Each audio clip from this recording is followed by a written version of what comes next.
So next, we're going to hear about another missing persons case, Ethan B Ristow. But before I introduce our presenter for this case, we do have a video to summarize this.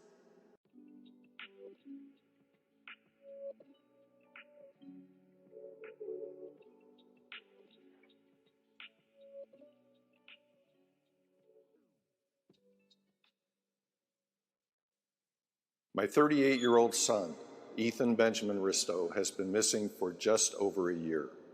He was last seen on August 20th, 2021, in an area near Fountain Hills, near Shea Boulevard and the Beeline Highway. He was with his wife and two little boys, who are now 4 and 5 years old. During a family outing, my son became separated from his family in the desert and has been missing ever since. Law enforcement and family members have conducted searches, and Salt River Police have been investigating his disappearance, but so far they have been unable to find any trace of Ethan. Every day, his wife and his two little boys still wonder what happened to their dad. We are desperately asking for the public's help. Maybe someone out there saw something or knows something, anything that can help find Ethan. If you have any information on the whereabouts of Ethan Ristow, please contact the Salt River Police Department at 480-850-9230. So please welcome me in introducing our next speaker, Ethan A. Ristow.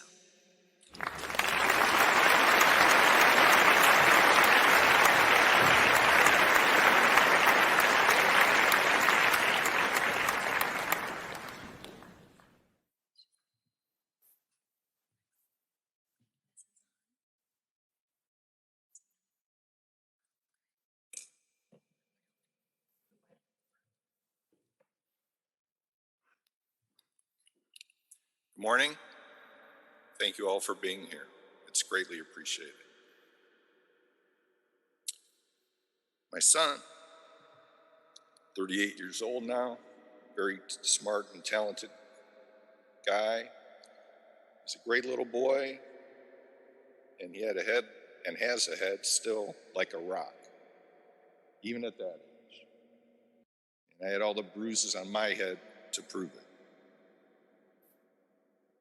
He has a passion for everything that he sets out to do.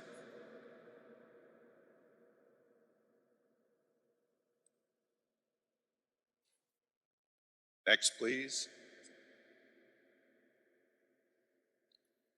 And that included, as he got older, he's in his 20s here, BMX biking, and to the point where he had 3 separate knee operations on the same knee, fixing his cars.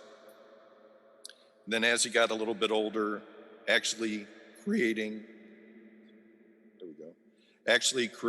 a coffee business from a carved out 73 Volkswagen bus, designing everything, putting it together himself, and became very successful in farmers markets, especially in Scottsdale and then up in Missoula, Montana.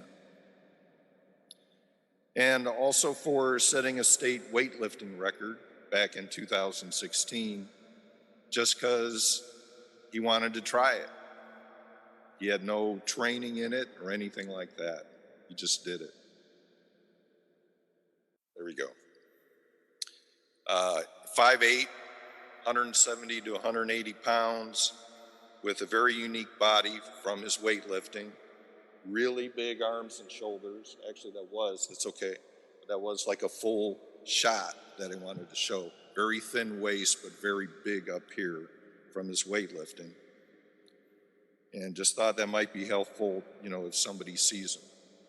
In fact, this shot is one of those little adventures that we took. This is the first time that he and I drove from Scottsdale up to Missoula and took that bus for the first time up to Montana to do the farmers markets in Missoula.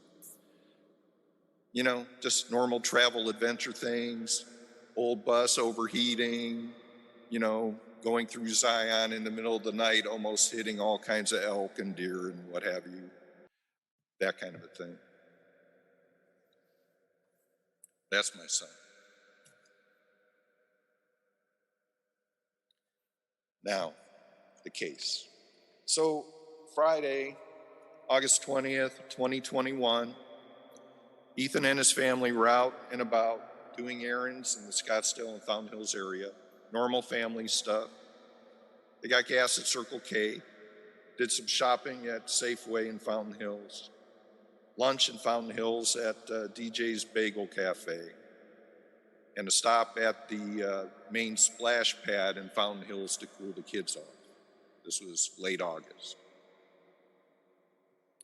Then in the evening, around 7 o'clock, Ethan's family ended up with their vehicle up a Jeep trail in the desert on the Salt River Pima Maricopa Indian community. This is the map. So you see at the top, Shade Boulevard coming down this way. You see Arizona 87. Those meet. And if you look like directly down from Target and just to the left where it says McDowell Pass, there's a little blank area. Just off of that little blank area is where the vehicle was. So what is hard to see is there the Jeep trail runs from the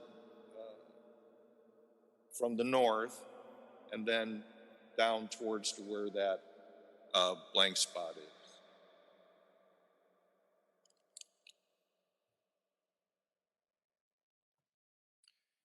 They were all out of the vehicle. It quickly became dark. You have to think at that time of year, a little bit earlier than now, but around 7 o'clock, and I've been out there at that particular time of night, it changes very quickly. It goes from, dusky twilight as the sun is sinking past the mountains to the north up there, or to the west as the sun is setting. And then as soon as that sun goes behind the mountains, it is dark. I mean, like that.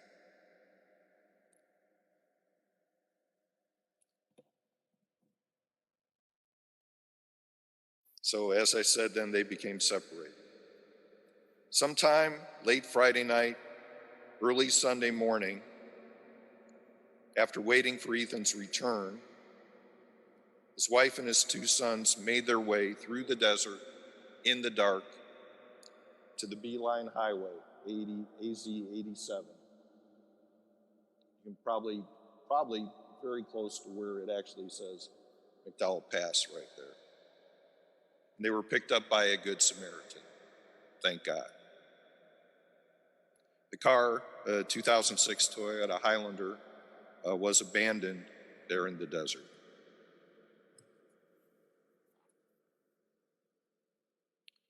So on Sunday, the 22nd, family, myself included, returned to the desert, located the vehicle, contacted the police that we were out there. So, and with the help of Salt River Police Department, which I will term from now on as SRPD, an officer searched well into the night. We were out till 11:30 that first night.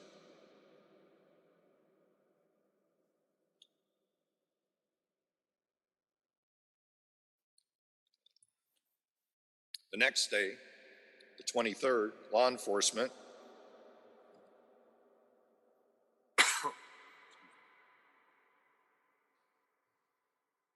this is the area right around where the car was located.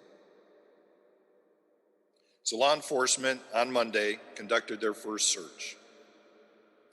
SRPD had officers, detectives, rangers, drones, helicopters from Maricopa County Sheriff's Office, search and rescue, were out during the day.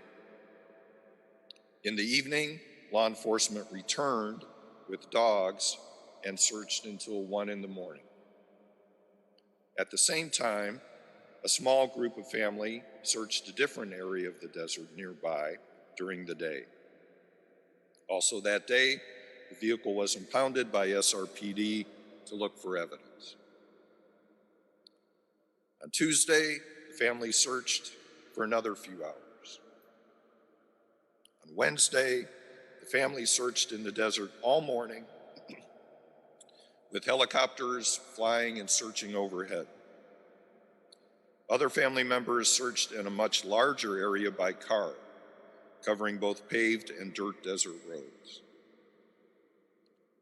Also on Wednesday afternoon, Scottsdale police, because his residence is actually in Scottsdale, conducted a wellness check at Ethan's residence. So that was in the afternoon. They were in the residence searching until 1 in the morning. No type of evidence was found in the vehicle or in the residence. Thursday, there was no sign. At this point, after almost a week, it's just another view. Obviously, you can see it's hilly, mountainous, high vegetation, very, very difficult terrain that we were looking for.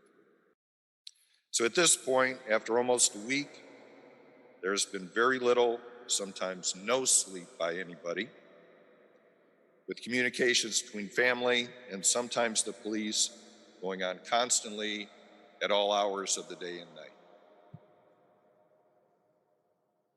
The following Tuesday, which would be September 7th, was the biggest search at that point. We went from 11 p.m. until noon the next day with SRPD officers, detectives, rangers, SWAT, drones, dogs, and some FBI agents.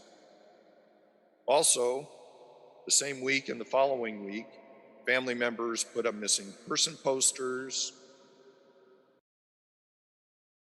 That's one of the many different versions of posters that we have used over the time. There's also an official one from SRPD. And they were posted all over Fountain Hills, residents and businesses, and parts of Scottsdale.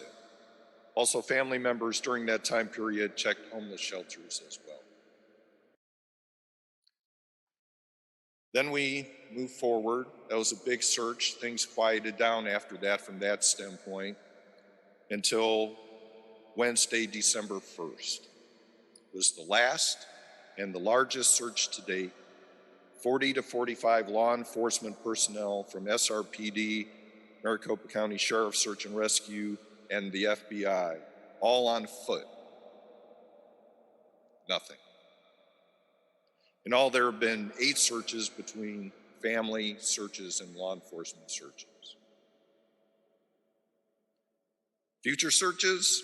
Well, the family is looking at a search later this fall or winter. Volunteers will be welcome. There are some hoops that we have to jump through, though. This is tribal land. They're very protective. And so if you don't have somebody who is within that tribe and of able body to accompany you on those searches, you have to get special permits and pretty much go by what they say. The other point is if any of you know travel, AZ-87 runs the east side, part of the east side of the valley from Mesa, and then goes all the way up the mountains to Payson, up to the White Mountains. So as you're approaching Fountain Hills, on the right is Red Mountain. Beautiful mountain, recognizable. It is considered sacred to the tribe, and it's off limits. So that is another obstacle that has to be worked out.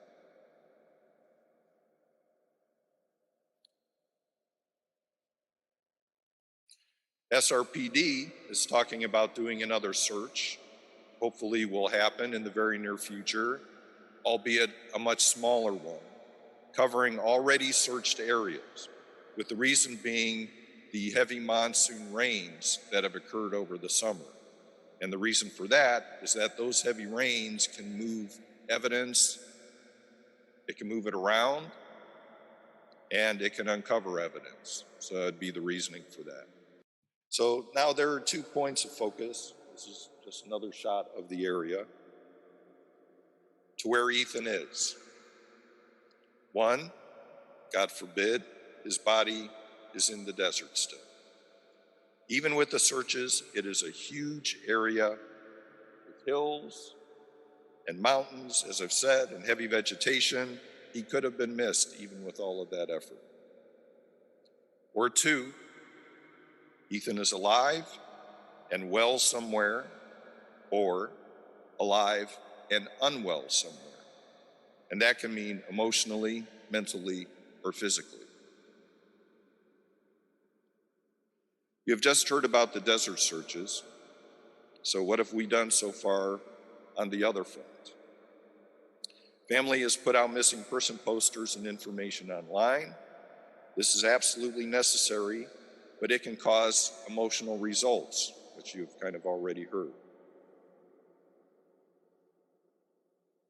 One example of this is that a family member set up a Reddit account for Ethan, and a wonderful, responsible lady, her daughter, was going to school to NAU, Northern Arizona University, up in Flagstaff, about those watching who don't know the area, about 2 hours north of Phoenix, up in the mountains. And she was heading north on I-17 when she saw a truck with a dirt-covered back end. Handwritten in the dirt was the message, "Call 911, please, Ethan," with a couple of other words that she couldn't figure out. So the daughter called 911, and she called her mom. And the mom searched online looking for any sign of a missing person named Ethan. So she found the Reddit account. We notified SRPD, they investigated, and found that it was a false alarm. It was a prank by employees of the business on another employee named Ethan. That was a very emotional few days. There were also numerous Facebook and Instagram accounts set up by family members and friends. Some of them used private contact numbers, and this caused unnecessary emotional distress due to hoax ransom requests, as well as a well-intentioned gentleman who saw a deceased body on the shore of the Colorado River by the Hoover Dam. He thought that it could have been Ethan by the description. Thank goodness it was not. So we will continue to try to do social media outreach. We have just, sorry, I have to chuckle because after hearing what other people have done. So we're a little older. So we've just started a YouTube channel, Find Ethan B Ristow. We have one video on it. It's slow going, but we're going to continue to work. We have a digital billboard up that's located on the 101 by the 202 interchange in the East Valley, just south of Scottsdale. For those who don't know, basically it's a very busy interchange, gets about 150,000 cars a day going by it. But the challenge with the digital billboard is that the frequency can change. The message can go up every 3 minutes. It can go up every 20 minutes based on the other business that's happening on the billboard. And it's only up there for 7 to 10 seconds at a time. The family is looking to put up a static billboard closer to the location of Ethan's disappearance, hopefully right on the Beeline Highway, AZ 87. And we're still working on that right now. We have sent posters to sheriff's offices in Arizona, Montana, and Utah. We've covered every county in all of those states. We have done it old school, taking a poster, putting it in an envelope, putting a stamp on it, and mailing it. Now, since then, I've maybe kind of realized that it might be more efficient to do it by email, because they can all be contacted by email as well. So I think that's the route we're going to take moving forward. The idea is that we're going to cover the entire West. We will continue to network. And this is huge. I was lucky enough to be invited to a Day of Remembrance event at the state capitol that was put on by David Robinson, Daniel's father. I met David, and he was so helpful and welcoming. I'm so glad to see him here today. And the support that he and others have given me has helped to give us additional strength to keep going. And that's what it's all about. The information about the Day of Remembrance was given to me by Mark Cooley of Native Search Solutions, who David also knows. Mark's organization helps to find missing people through photo recognition, and it's free. He's ex-law enforcement, now retired. Barry Barnes, who is helping here from ASU, was at the event as well. She contacted me about this event, talked to others, to Lauren, and here I am. We also met searchers at the Remembrance event who have offered to help when a private search can be organized. This is my real life example of networking and what it can do.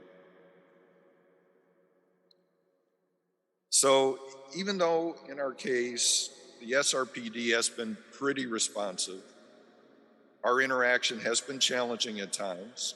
Have they done everything that we wanted, followed every lead, responded as quickly as we wanted, and even with what they have done as many searches as we have wanted? No. But they also have their own challenges. Personnel changes and shortages. COVID went through their department twice, and when we had things planned, everything stopped because there was no personnel to carry it out.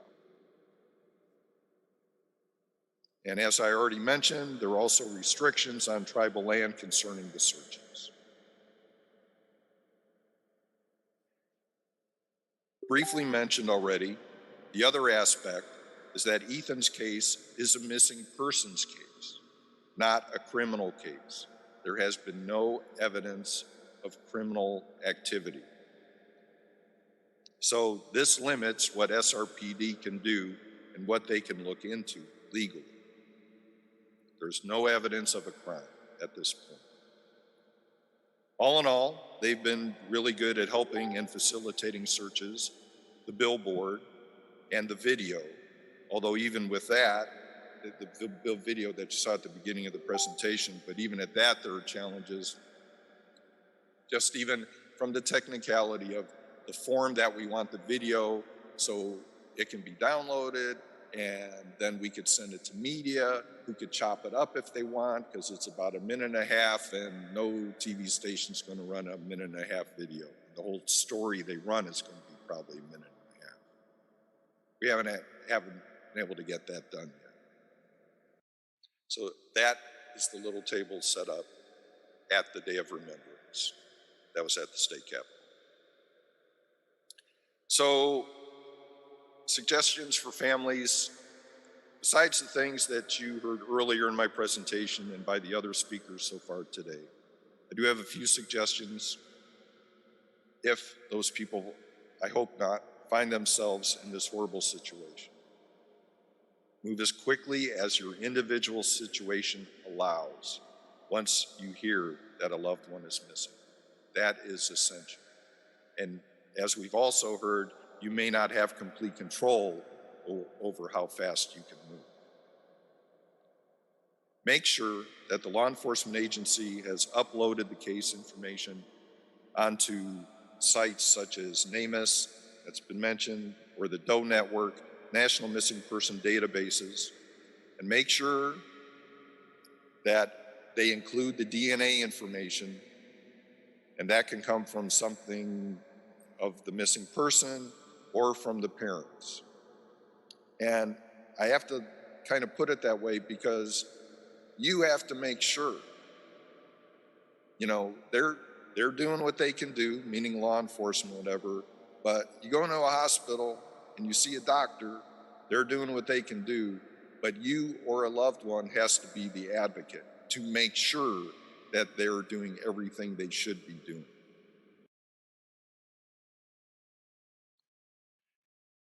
Create a timeline.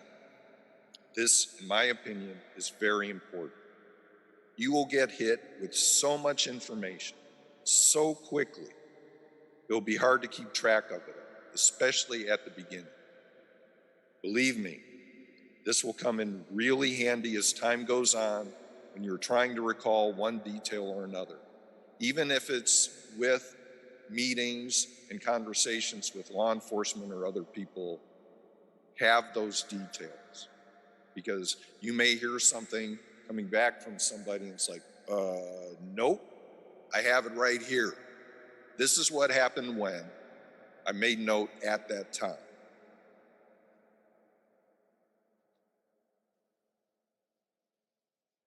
So, what can caring students and other members of the community do to help families looking for loved ones? If it's early in the effort to search for a missing person, and if they don't have the resources or a lot of family or friends around, that can be very difficult. So yes, you can help in assisting with a physical search. You can help pass out missing person posters. You can help increase someone's presence on social media. You can help families get word out electronically to media. And as I had just mentioned before, you can help maintain a timeline. If there's not enough people around, it's very time consuming, especially if you want to be really detailed about it.